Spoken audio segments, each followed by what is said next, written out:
Hey guys, welcome to part 5 of The Witch Haven, narrated to you by audiobooks with Keeper of Law Stories. Let's start. Chapter 13.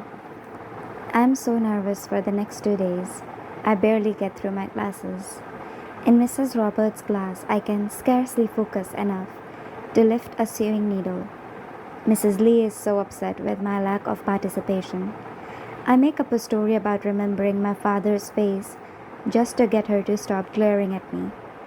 It isn't until Thursday after the sun has set that I begin to wonder if I am making the right decision. No choice seems easy, so I choose to listen to the humming in my chest that begs for answers and for the possibility of seeing my brother once more. Lena and I sat on the edge of her bed embroidering, waiting for the clock to count down to 10. Her nimble fingers sew green seed beads into elegant spirals on a piece of leather. I pull black roses into a piece of pale pink cotton. Lena's hands are quicker than mine. We could use the spells from Mrs. Roberts' class, but the pain in my fingers is a comforting familiarity. At 10:15 we rise, lace our boots and put coats on over our night dresses. Maxine is waiting for us in our room. Just as she said she would be, she is wrapped in a hooded cloak, which she tucks the spellbook under, with her silvery hair in a braid over her shoulder. She is the very picture of a witch, which I am sure was her intention. Hexhaven is even more unsettling at night than it is during the day. Without the chatter of girls to fill the empty space, it looms dark and hollow, like the unbeaten chambers of a heart. We creep through drafty hall after drafty hall to a nondescript wooden doorway. Maxine raps on it 3 times in rapid succession. There is an agonizing pause before the door cracks open, throwing a gash of light across the dark floors of the hallway. Standing in the doorway is a middle-aged woman with dark skin I've never seen before. She is wearing a white muslin dress and has kinky curls pulled up into a bun, set with a mother-of-pearl comb. Her eyes are kind, but her mouth is set in a hard line. "Quickly, girls, please." We step through the door and into the warm belly of a kitchen.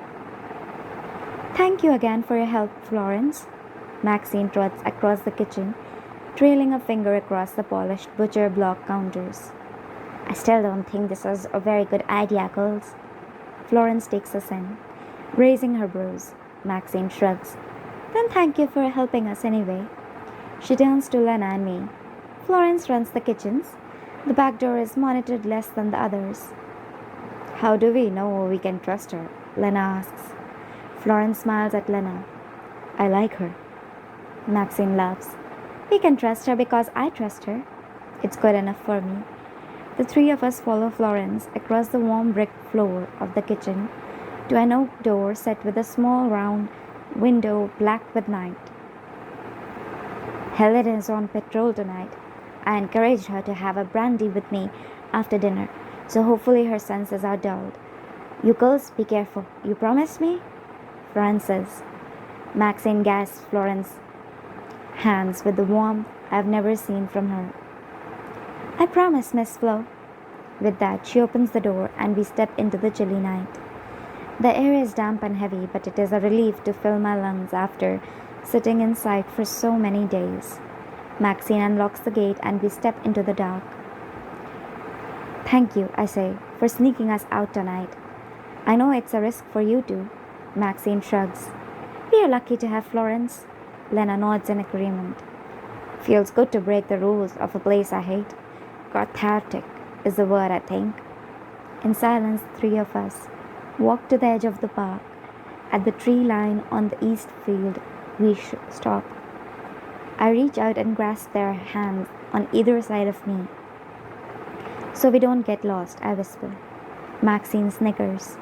"You know you can just ask to hold my hand." I nudge her with my shoulder, but I don't let go. The park is as omnipresent as ever, For a place that fills me with such discomfort, I seem to be spending an awful lot of time here. It does not take long for us to find Finn's lantern flickering in a copse of aspen trees. Ah, Francis, I knew you would come. The last word of his sentence is clipped. He stopped short at the sight of Maxine and Lena linked to me. The three of us stare Finn down, daring him to say something. After a tense second, he opens his mouth. We had not discussed bringing friends. His eyes narrow as if he's doing an equation in his head. Finally, he shrugs. But the more the merrier, I suppose. Ladies, I'm Finn Darcy, a friend of Francis's late brother. Maxine Duper, not a lady. Lena Jamison. He nods his head. Why do you follow our Francis out into the woods? The answer to Finn's question seems obvious. That we all share the same bruising ache for more magic. We are not in the habit of letting our friends sneak out alone to meet strange boys, Maxine replies with a twist of a smile. Wind whips through Finn's curls. Ah, I understand. William would be pleased to see his sister surrounded by such good friends. The sound of William's name being spoken aloud into the world fills me with warmth. It makes him feel a less gone. He'd find all of this one hilarious adventure. He would have packed snacks. It's chilly out, so I'm sure you lasses would rather we do this quickly, Finn trills. Actually, we have a few questions for you, Maxine interjects. I did not expect this, but I probably should have. Finn nods. Of course. Not that we don't take our dear Frances at her word, but we would really like to make sure you are who you say you are. Maxine, he knew my brother. Well, pardon me if I don't trust boys who appear from nowhere. He should not even know where Haxhaven is. Fair enough, Finn shrugs. I know the location of Haxhaven because I belong to the Sons of Saint Duron, an organization of men who have magic much like you witches. His honesty stuns me. I know about the Sons. My brother used to work for them, but I thought they were just a plain old gentleman's social club, not unlike dozens scattered across the city, men who meet to push money around and wield political influence. It makes sense they'd play with other kinds of power too. Lena looks nervous. Maxine does not look surprised. I don't know what look is on my face. It's gone numb with the cold. But I guess it's something close to shock. I've heard of the Sons, Maxine replies sternly. I was told to stay far away. Finn laughs. There is an uncomfortable edge to the sound. And I've been told to stay away from you. Then why are you here? Maxine crosses her arm over her chest.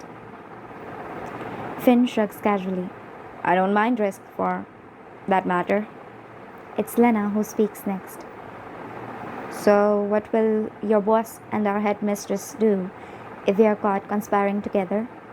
Again, Finn smiles wide, showing us every one of his straight teeth.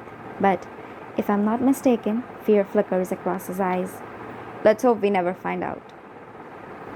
If we are such enemies, how did you know where Haxhaven was? I ask him. He continues casually. The Sons and the Witches of Haxhaven have a gentleman's agreement to leave each other be, but that does not mean they don't keep tabs on each other. We are not gentlemen, Lena replies. If we are being honest with each other, neither am I. If I weren't so freezing, I might have blushed. And we are just supposed to believe you? Lena replies, her face serious. I'm too lowly an errand boy to be privy to much of anything that goes on at the club. If this were truly a Sons of Saint Druon scheme, there is no way they'd ever send me. But you are a magician too, Maxine asks. She sucks on her teeth as if finding the very concept of a boy with magic inherently suspect. Finn gives a nod. I can enter dreams and cast. William could not, but it did not stop us from becoming fast friends. Finn continues. When I learned William's sister was taken to Haxhaven, I wanted to help. William was always fascinated with magic, despite not being able to do any of it himself. I thought he'd probably want his sister to learn in earnest. I'm not much of a teacher, but it seemed worth trying. Maxine looks from Finn to me. Francis? She asks. I believe him, I say simply. Lena gives me a sideways glance that communicates that she disagrees with me. I widen my eyes at her to say, trust me. Finn raises his hands in a show of truce.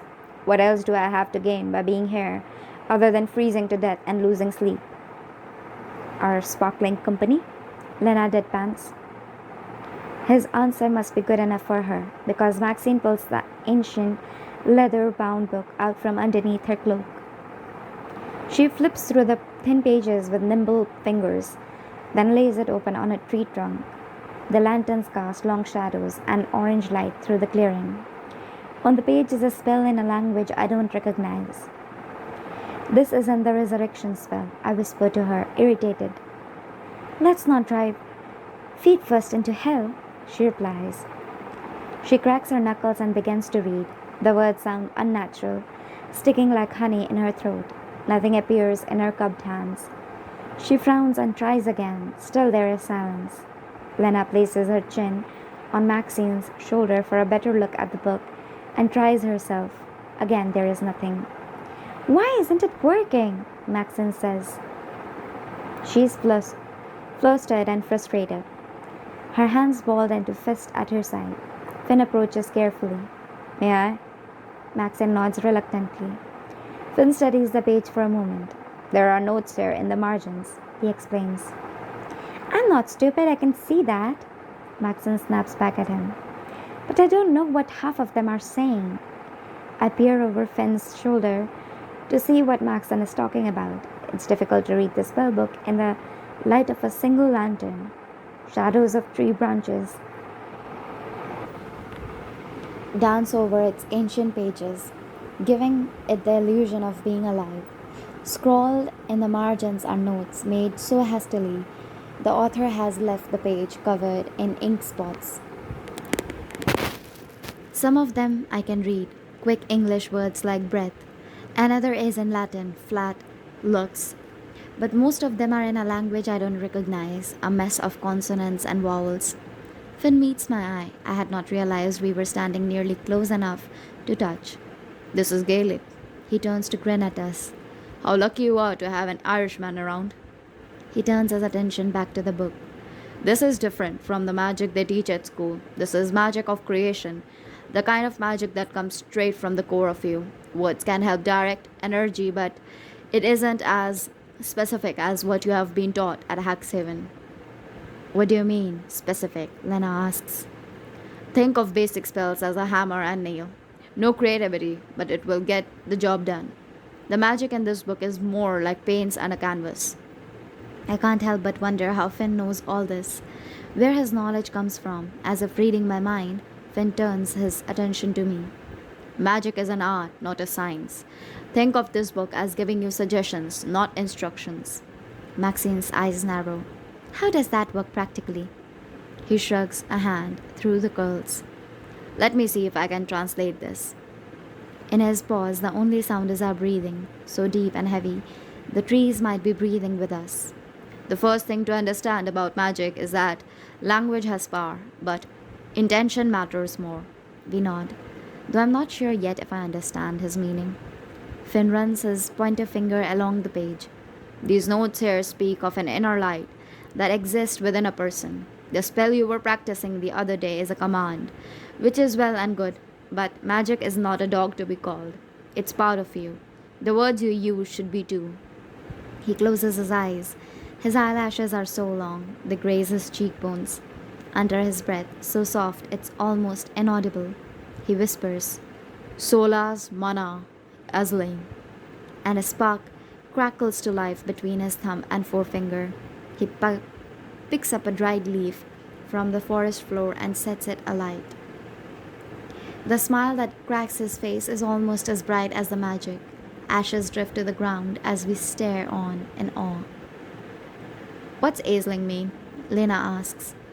It's my mother's name. The spell requires something of you, something personal. It requires emotion. It helps to think of something you love.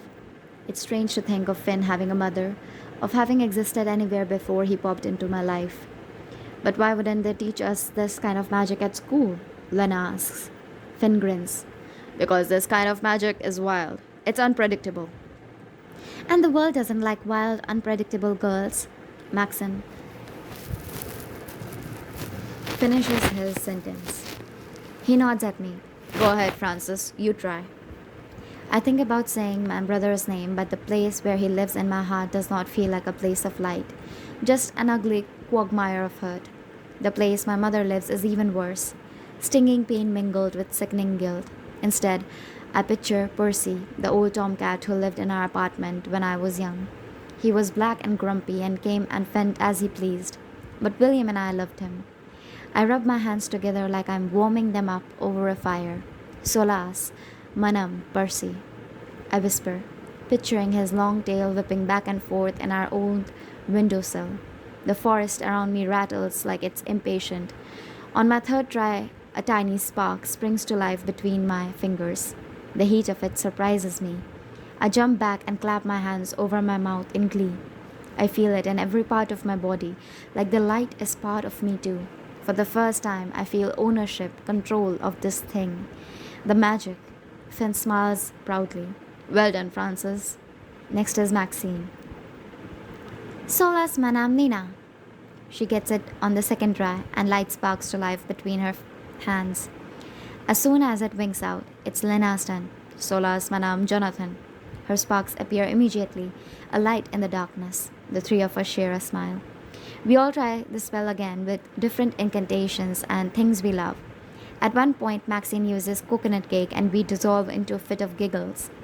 Finn included.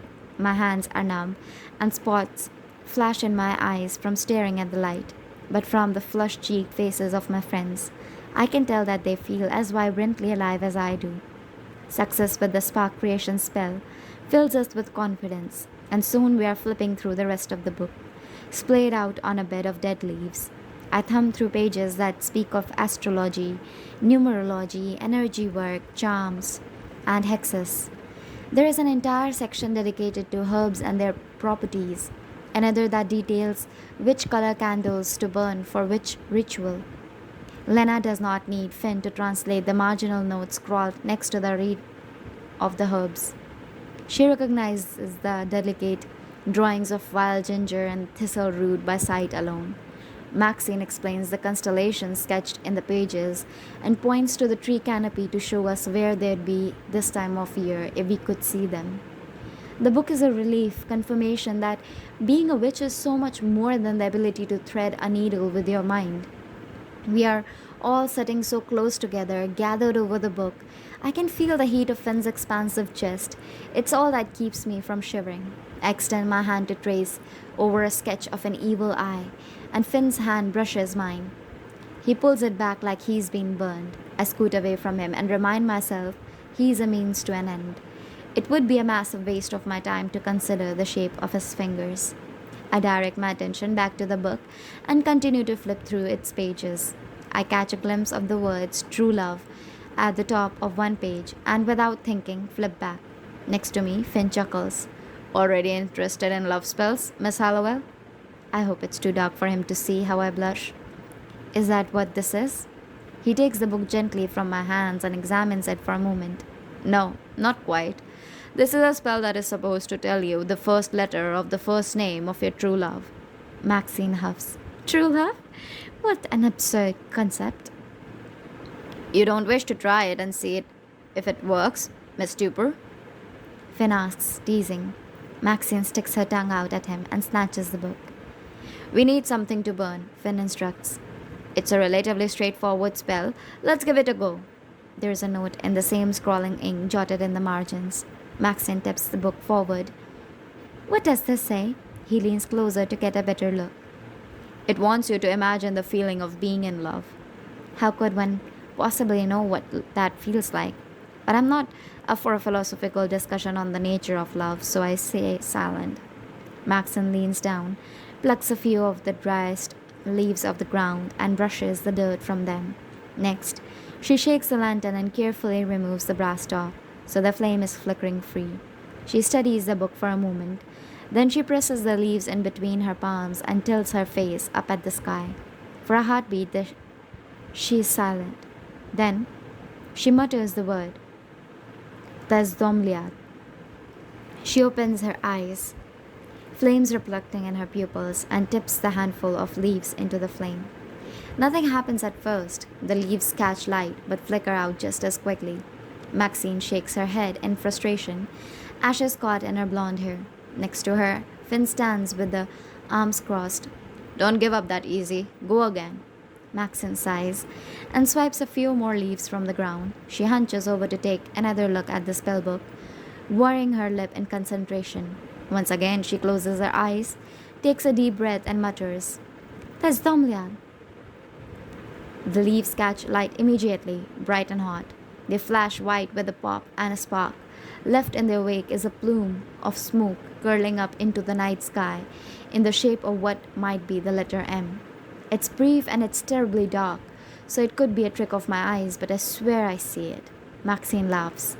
Her eyebrow arches in a satisfied expression. Looks like I'm my own true love, M for Maxine. Lena rolls her eyes as she bends together and gathers leaves from the underbush for herself. For her, the spell works right away. Again, the flame sparks. Swirling through the dark is a coil of smoke in the shape of an M. At this, Maxine truly laughs in the genuine way she rarely does, deep from her chest with no hint of sarcasm. Do you think that's all the spell knows how to spell? M's? Lena shoots her a glare. Or M is an extraordinarily common letter. It's your turn. Maxine extends the book toward me. I feel Finn's amused glare tickle my neck. I'd rather not. I'm annoyed we have wasted so much time learning a spell so pointless. This is a parlor trick to be performed at carnival games or tea parties. What is the point of such a spell and as powerful a book as this? A book that could also hold the key to seeing my brother again? But Maxine's words of practicing our magic before taking on the resurrection spell make me push myself up from where I'm sitting on the fallen log. If practice gets me closer to becoming capable of performing the only spell that matters in this book, I guess it could not hurt. Alright, I say, let's test this a third time. Maxine takes my spot on the log. I hope I'm everyone's true love. I pick the leaves from the ground and settle in front of the spell book. The instructions are brief. Look to the sky and recite the spell. It's the imagine the feeling of being in love instruction that stumps me. I close my eyes. I look to the sky. At first, there is a calm sense of ease as I listen to the wind hit the trees. It reminds me of a neighbor's wind chimes, hung on a fire escape in an apartment a lifetime ago. What would love feel like, I wonder? I hope it feels like coming home. Oliver Callahan's face pops into my head. At the surprise of seeing him, my eyes shoot open. I blink him away. The sharp jaw and soft eyes, and the way he always looked at me like I mattered. I say the spell, Tazdomliat. It does not sound as elegant as Maxine's, nor as determined as Lena's. But I'm eager to have it done with. The lantern is so hot, it takes concentration not to pull my hand back for fear of being burned as I lower the leaves. The flame pops, hisses, and produces a white spark. But the plume of black smoke is so much bigger than Maxine's or Lena's. It does not form anything resembling a letter. It just spills into the sky, furious and abundant. It stings in the back of my throat. I swallow a cough. Everyone is so painfully silent. Awkwardness fills the darkness as Finn studies me. He extends his hand like he means to place it on my shoulder, but he pulls away at the last second, balling his hand up into a fist at his side. Lena snickers. Well, at least it's not Maxine then. I'm surprised by how annoyed I am that the spell did not work. Maybe I don't have a true love, I speculate aloud. It's a better thought than the possibility of not being powerful enough to produce a letter from a stupid party trick. If I can't do this, how will I be able to perform the resurrection spell? No, I push such a thought out of my head. Besides, Maxine clears her throat, no one has a true love. It's a ridiculous concept. It isn't a comforting thought as she intends. Finn's eyes latch onto mine. There's something bruising in the set of his stare. Finn next. Maxine prods. But he shakes his head, his gaze still caught on me. I'm afraid not. I've really got to be going.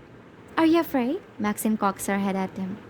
Finn snickers and pushes his hand through his messy locks. Maybe I already know who my true love is. Maybe I've got a train to catch, who's to say? Maxine, smiling, with starlight tangled in her hair, glances up at the moon. We've already been out too long. It's probably time we return as well. The annoyance I had at wasting time trying the love spell returns. But what about the resurrection? We can't lose sight of the reason we are out here. There is an edge of desperation in my voice. I can't hide how badly I want this. Magic is a muscle, Francis. You have to be strong enough, Finn protests. We'll practice for a wee bit, then we'll try whatever it is you wish to try. We just have to hope I'm strong enough now, because the only spell I'm interested in trying is the one that will allow me to speak to my brother. I snap. Finn, Lena, and Maxine share an uncomfortable glance between them. Francis? It's Lena who whispers my name under her breath like I am a spooked horse who needs calming down. If you won't tell me, I can do it myself. Fine, Finn concedes. Next week we will discuss the resurrection. You'll return? Fine, I say back. It's the best I can hope for. I should feel guilty for soaring our happy evening. Maybe I will in the morning. But right now, I just feel angry. I can hardly let Francis tripes into the woods alone. If you wish to teach magic, I wish to learn it, Maxine adds. Lena doesn't say anything at all. Well then, I'll see you again in a week, same time, same place, Finn declares. I don't know if we'll be able to sneak out again, but Maxine doesn't protest, so neither do I. Finn takes 2 steps toward me and in a hoarse whisper says, I want to speak to William again. God, I want it more than anything. But I want to make sure you're prepared, that we are prepared for the kind of magic that takes. When we do it, we've got to do it right. Before I have a chance to respond, Maxine grabs Lena and me by the hand and drags us toward the path leading back to school. Good night, mysterious woodsman, she calls to Finn. Good night, terrifying sorceresses. Chapter 14. 2 nights after our first lesson with Finn, I fall asleep too late after getting caught up in a never-ending game of gin rummy with Lena. Finn is waiting for me in the hazy dream space. I find him in a gold-spun forest, magic palpable in the glow that envelops us. I was wondering when you'd arrive, he greets me with a grin. An after-dinner card game got a little contentious. I take a breath. The air is thick and sweet like molasses. Did you win? Lena had me in the last hand. Ah, you'll get her next time. I'm in a white, high-necked tea gown. Finn is wearing the same clothes I last saw him in. Rough spun trousers and a crisp white shirt. Why are you here? I ask after a beat. Is it foolish if I say I wanted to see you? I fight the smile pulling at my mouth. Why would you want to see me? We are suddenly closer together, though I did not take any steps. Finn looks down. I just wanted to see how the magic was coming. If you'd gotten a chance to practice. Only a little, I reply. Unfortunately, Haxhaven approved lessons come first, though I'm sure you'll be delighted to hear my magical bread kneading skills are developing quite nicely. He laughs, and it sounds like the pealing of church bells, holy and familiar. Ah, yes, delighted. Another pause stretches between us. Will you tell me more about my brother? I'm desperate to see him through someone else's eyes. I can't stand the thought of William only existing in my own head. Finn chews his lip, thinking, then smiles. There was a member of the Sons of St. John, Horace Kipling. He ran a nectar factory. No magic, but family money, which can be just as valuable where power is concerned. Anyway, Horace did not much care for the Irish, went out of his way to make my life miserable, especially when I first arrived. One night he spit in my dinner, in front of everyone, a real bee. William saw all this and did not take kindly to it. Your brother did not much care for bullies. The yawning pit in my heart feels momentarily filled with light as golden as the forest we are standing in. No, he did not. So, what did our William do?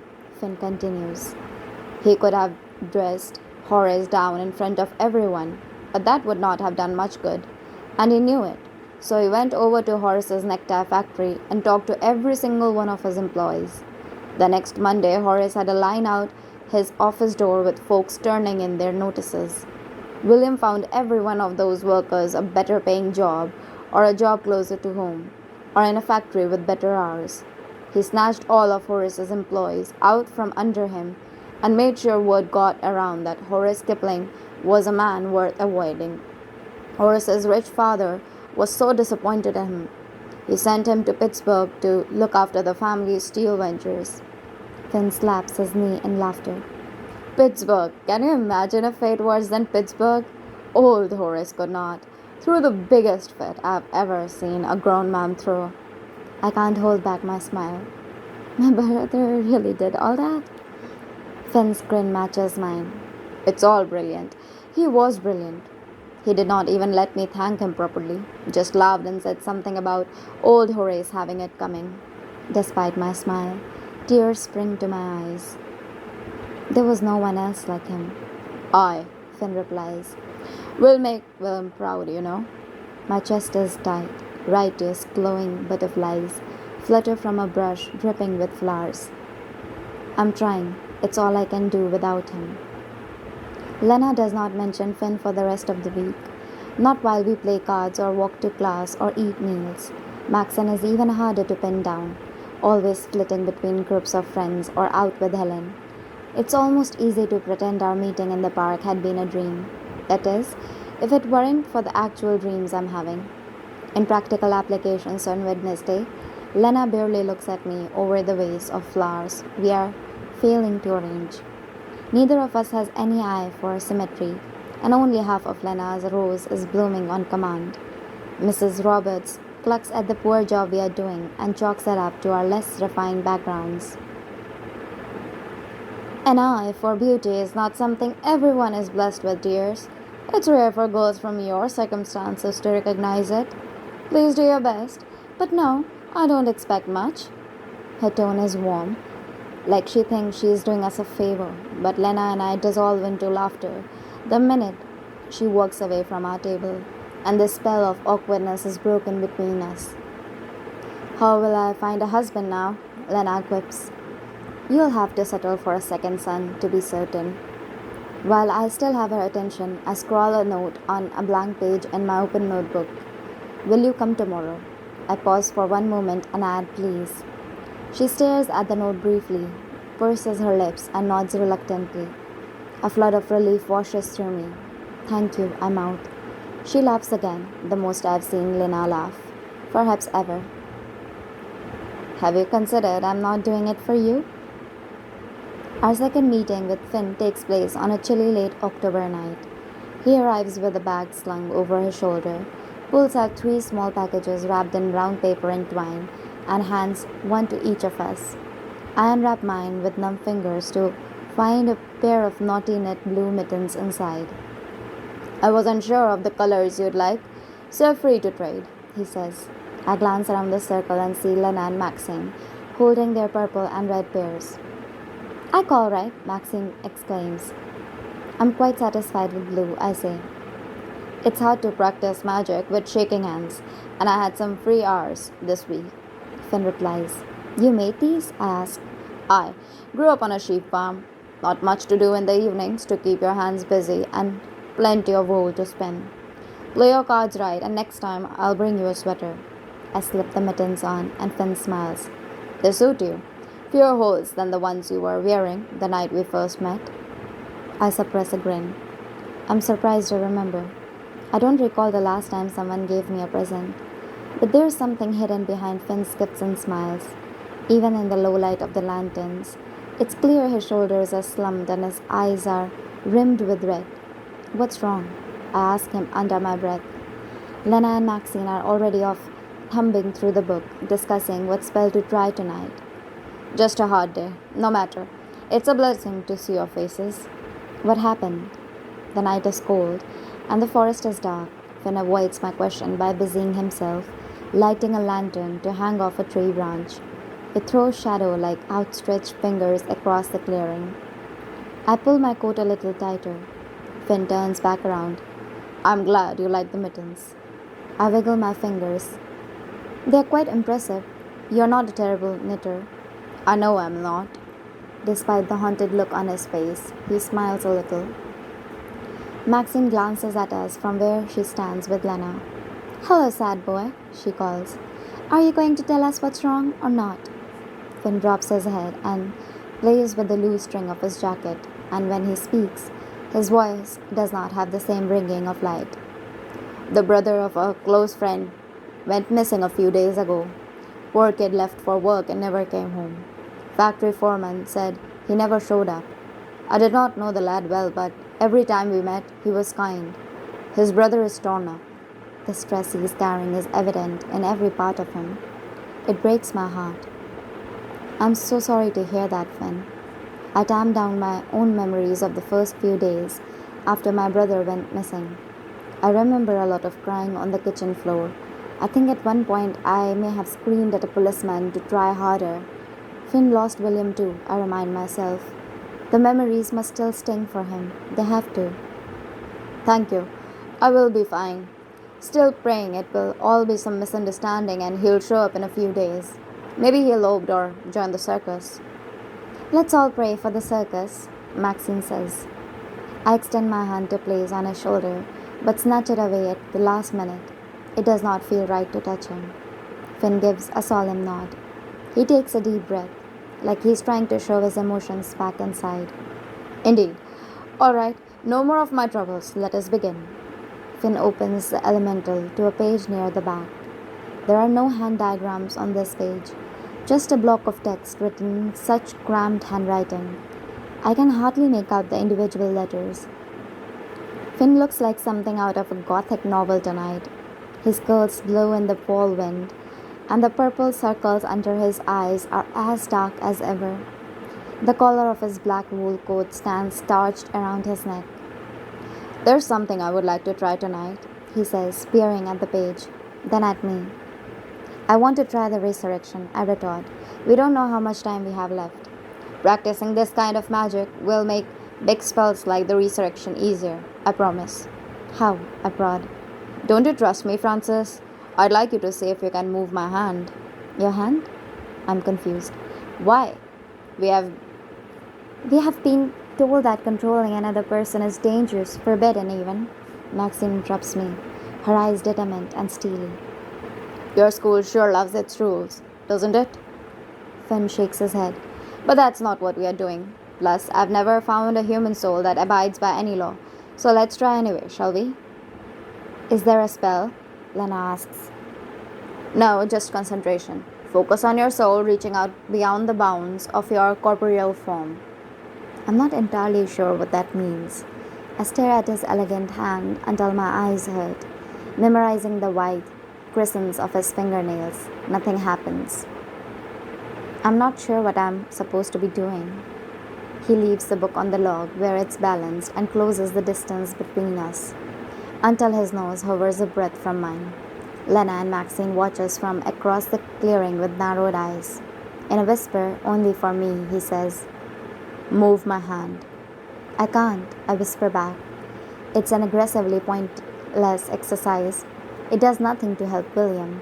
Agonizing and slow, he lifts his hand to brush an errant lock of hair off my forehead.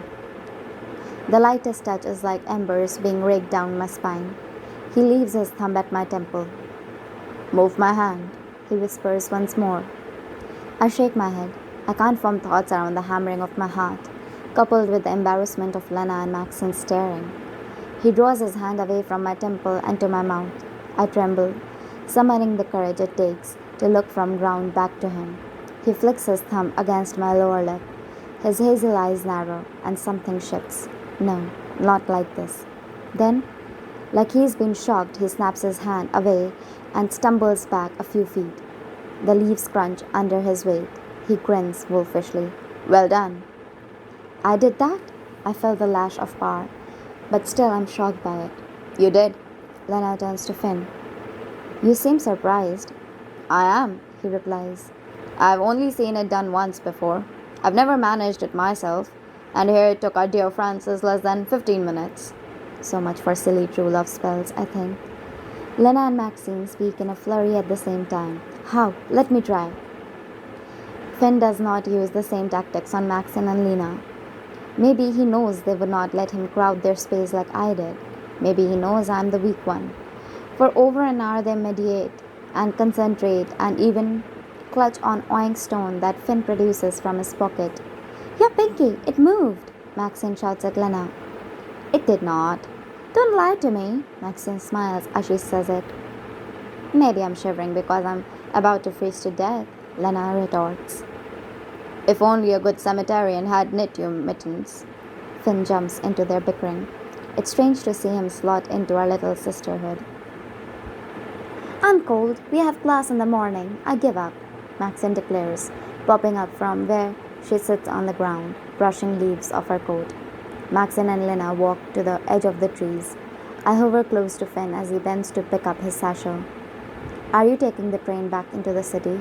Aye. It's not a terribly far walk to the station. Thank you for coming. I don't know why I say it. It isn't as if I asked him to appoint himself my protector. Always. I lower my voice. Is there a reason manipulation comes more easily to me than the others? This new aspect of magic feels like knocking on a door when I'm not quite sure I want to know what's on the other side. Finn shrugs. Some people are just more powerful than others. The universe is a strange place, Miss Hallowell. Come on, Francis, Maxine calls. I say my goodbyes to Finn and trip after them, nursing a terrible headache and the fear that comes with possessing new information about myself. 1 week later, Finn meets us in our usual clearing in the park, looking even worse than he did the week before. His hair is disheveled, eyes swollen, coat wrinkled. He has not met me in my dreams all week. I've been worried, and it looks like my worry was justified. Maxine spots him the second after I do. Jesus Christ, what happened to you? Lovely to see you as well, Maxine. His attempts at a smile is unconvincing. Is everything all right? I wish I could wrap him an embrace. He looks like he badly needs one. Finn greets us with a sad wave. You know, I'm beginning to think Lena might be my favorite. She doesn't cry. Lena raises her brows. You flatter yourself. Perhaps it's because I don't care. Finn laughs in earnest. Fair enough. I walk over to him as he hangs the lantern on a tree branch. Under my breath, I ask, did they ever find your friend's brother? Aye. By the tone of his voice, I already know the answer to the question I'm about to ask. Alive? He looks at the ground and shakes his head. Without his hands, washed up on a beach in Brooklyn. Without his hands? I'm glad it's dark enough that Finn can't make out the full expression of horror and disgust that crosses my face. My stomach turns. Finn nods. It gets worse. He fishes a folded up scrap of newspaper out of his pocket and hands it to me. In the low light of the forest, it takes me a moment to make the headline. Second handless boy found on beach. Killer on the loose. A second boy? Without their hands? Maxine exclaims suddenly over my shoulder. Lena grabs the article from me and begins to read aloud. The body of Mario Ganetti, found on the shores of Brooklyn yesterday, marks the second found on Sheepshead Bay this week. Even more disturbing to the local community, Mr. Ganetti, 17, was found missing his hands, just like John O'Farrell, 19, found on the same beach only 2 days earlier. Mr. Ganetti and Mr. O'Farrell were reported missing by their respective families last week. Both boys were residents of the Lower East Side.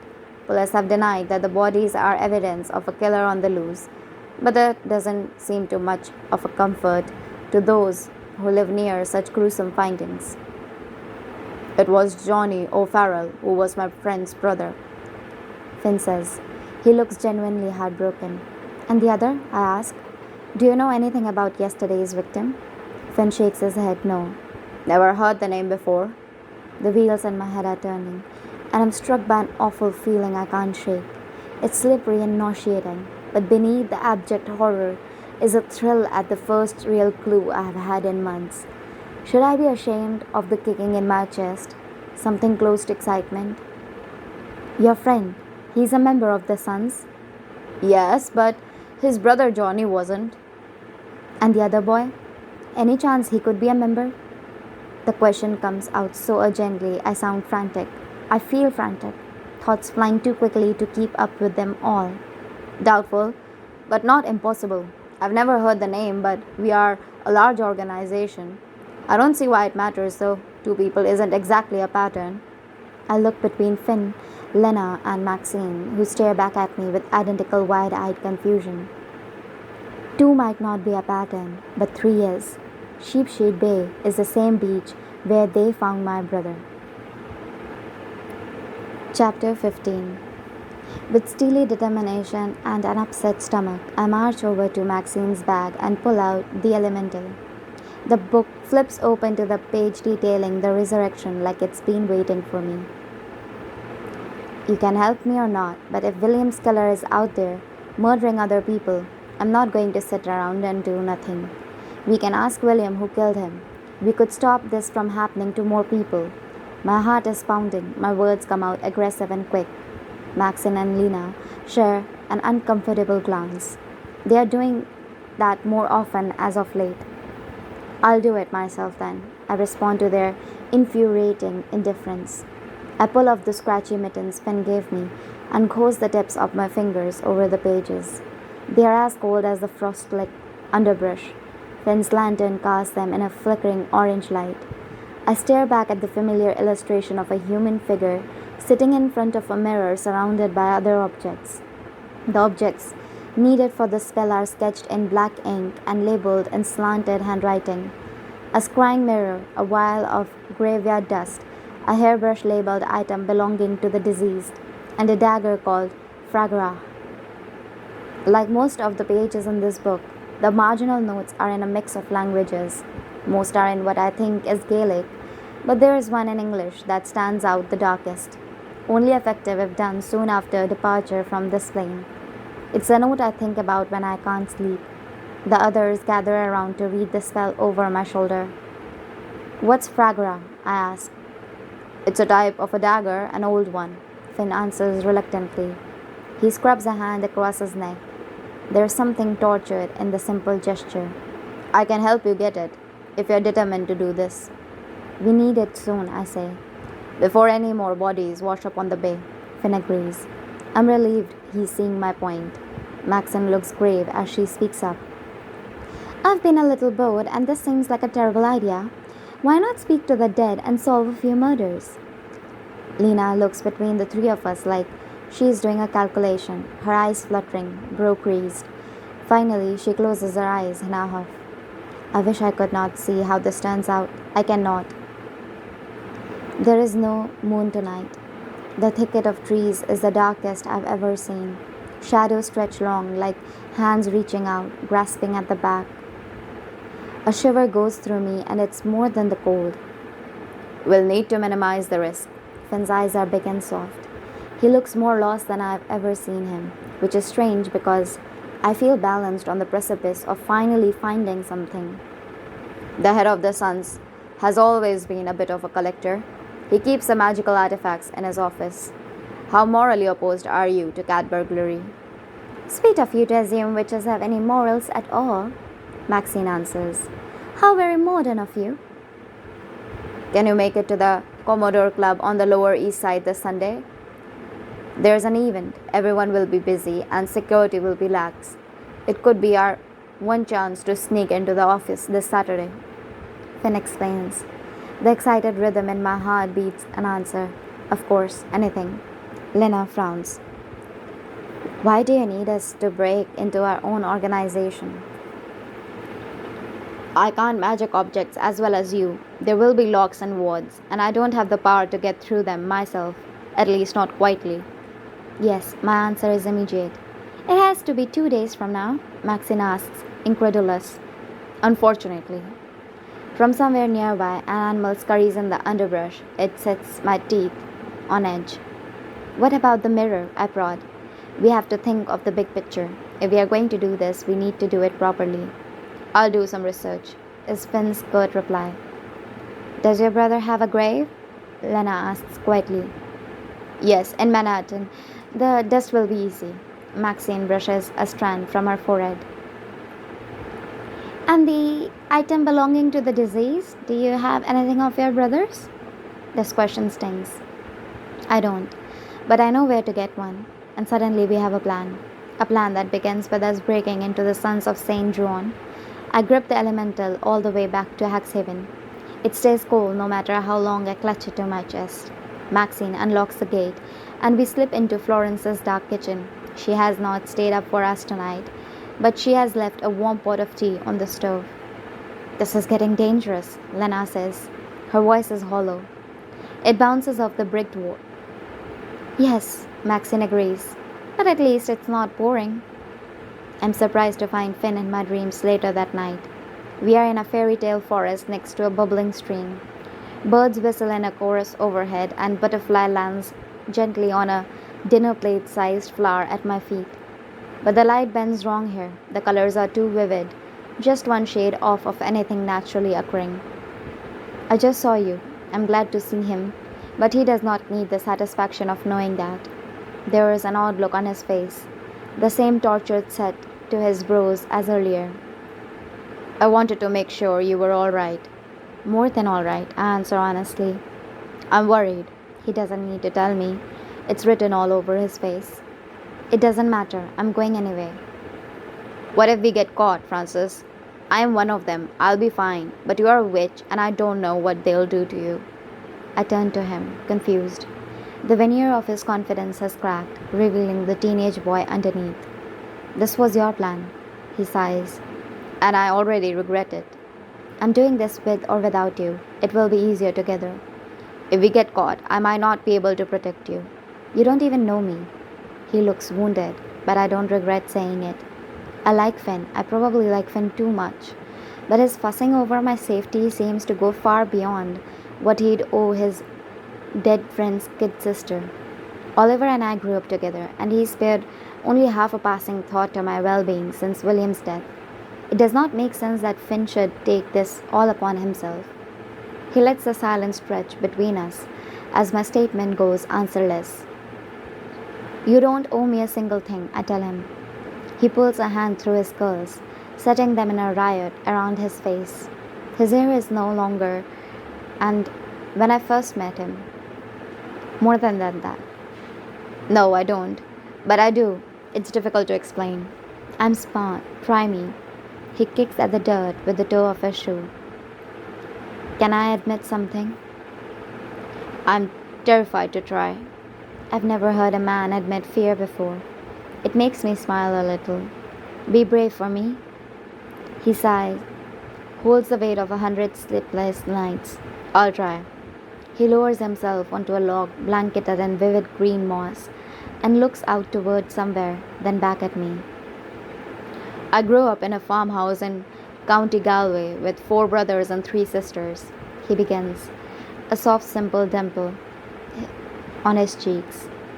My dad died when I was young, and my mom soon married Alfie, who was a wicked son of a bee.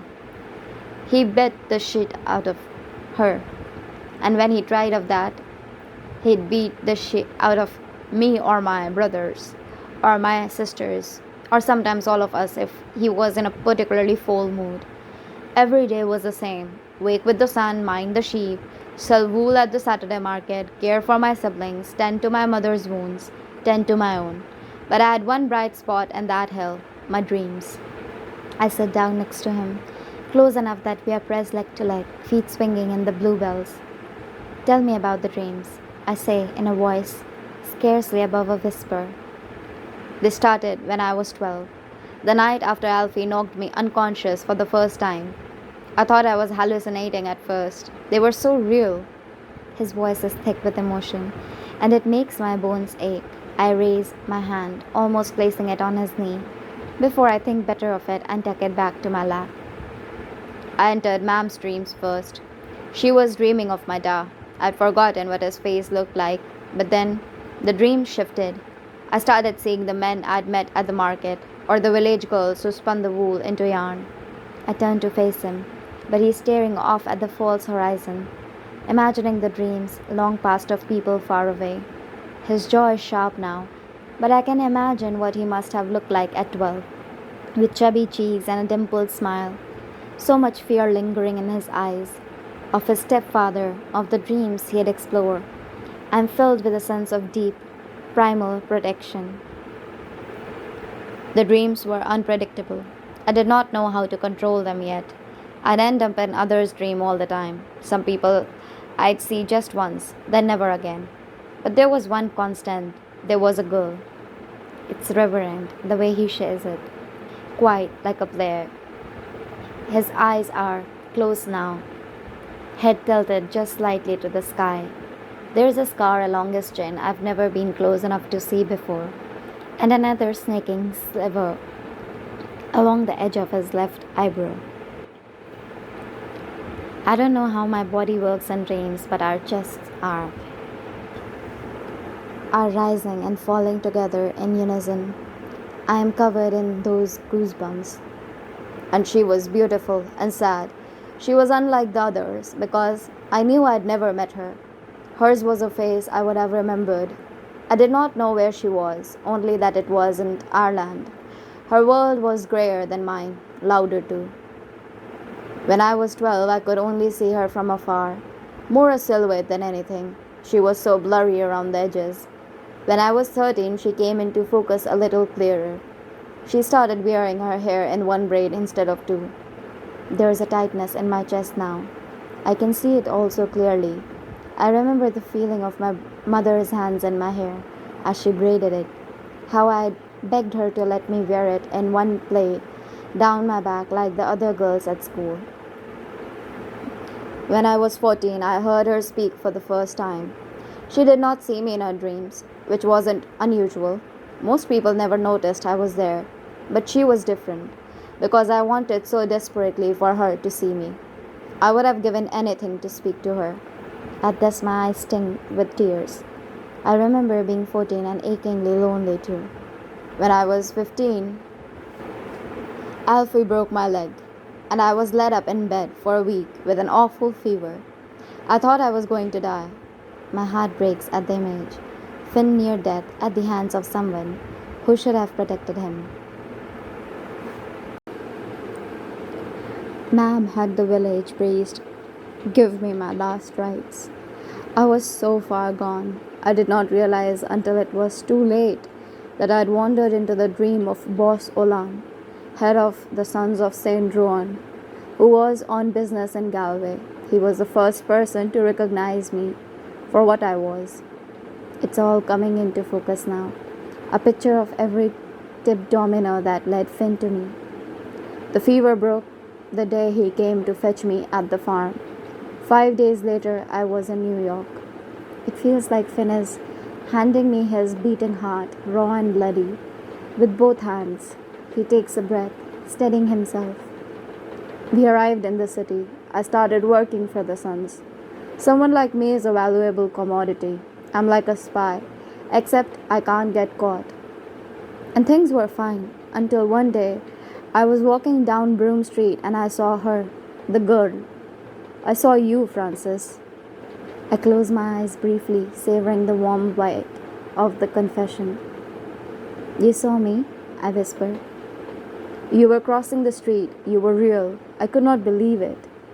I can almost picture myself through his eyes, 15 and knobby-kneed, eyes bright with belief that the world was full of good things. So I followed you a few blocks to your apartment. I could not help myself. You stopped outside and waited for someone. When William approached with his arms full of groceries, I felt like the breath had been knocked out of me. I knew him from the work at the Sons. He had become my friend. It all came together so clearly. You had the same nose, the same hair.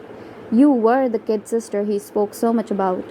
But there is no way to tell you or your buddy I've been dreaming about your sister for the better part of a decade and would love an introduction. Finn shakes his head, the shadow of a smile appearing on his lips. I care too much about our friendship and my reputation to say anything. So I did everything I could to forget about you. I thought if I ignored them, the dreams would go away and I could move on with my life. But they did not. And then William died. I could not save him, but I thought maybe I could save you. Maybe this is what I was meant for. It's nice to imagine things have a purpose. So I started coming up to Hagshaven on nights I was supposed to be working because I could not stay away from you. You have been haunting me my whole life. You have been haunting me my whole life. That sounds about right. For the last 4 months, I have been more ghost than girl. I'm aware that I should be unsettled by his story. There's something invasive and intimate about the idea that he's been witnessing my dreams for years. Even more so that he followed me once he made it to New York.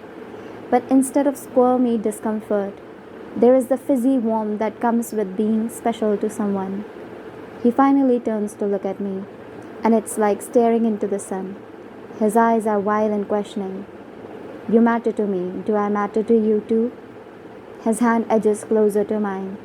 Our pinky fingers brush, and it feels like being burned alive. I should have said something kind. I should tell him that I've never felt this special to anyone. That I'm glad he saw me all those years ago. That I wish I could travel back in time and spare him the pain of his childhood.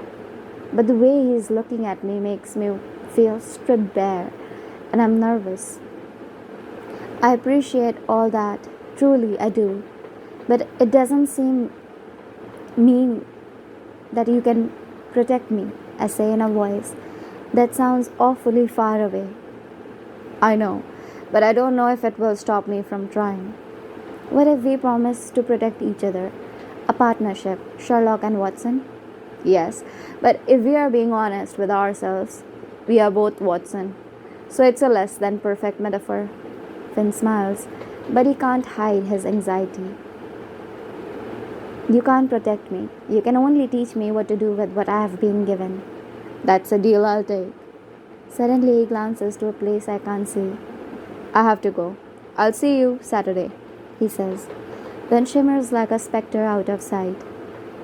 Please, Finn, I call after him. I still have so many questions. I snap awake, sweaty and wanting in the dark of my room. I'm jittery all over, certain of two things. He's been seeing me forever, and I'm going to break into the Commodore Club. I feel guilty all of breakfast the next morning. I feel as if I should tell Lena and Maxine of Finn's confession last night. I don't like keeping things from them, but for now it's something I want to keep tucked away in my ribcage just for me. Once my picked at scrambled eggs go cold, Maxine hauls Lena and me to our usual quiet corner of the library to discuss our plans for Saturday. Maxine looks exhausted, like she too did not sleep much last night. She sinks her chin into her hands and sighs. I've been trying to work it all out, she says. I have an idea, but it's not ideal. Go on then, Lena prompts. Maxine chews on her lower lip. Helen and I are supposed to attend a meeting of the National American Women's Suffrage Association on Saturday. There's a girl there, a new pupil we are fetching, she explains. What if I made her take you with us? Would she do that? I ask. We'd have to lie a little. Lena laughs at this. You draw the line at lying? Maxine grimaces. I'm just not very good liar, is all. Her confession fills me with a profound sense of fondness. Even after we lie to varying degrees of convincingness, would she still take us into the city like that? It would be easier to bring you than make me mad, she replies flippantly. Lena tilts her head, looks out the window. It seems like a risky bet. Hardly, says Maxine. When I was 16, Mrs. Wykotsky refused to let my little sister come for a visit.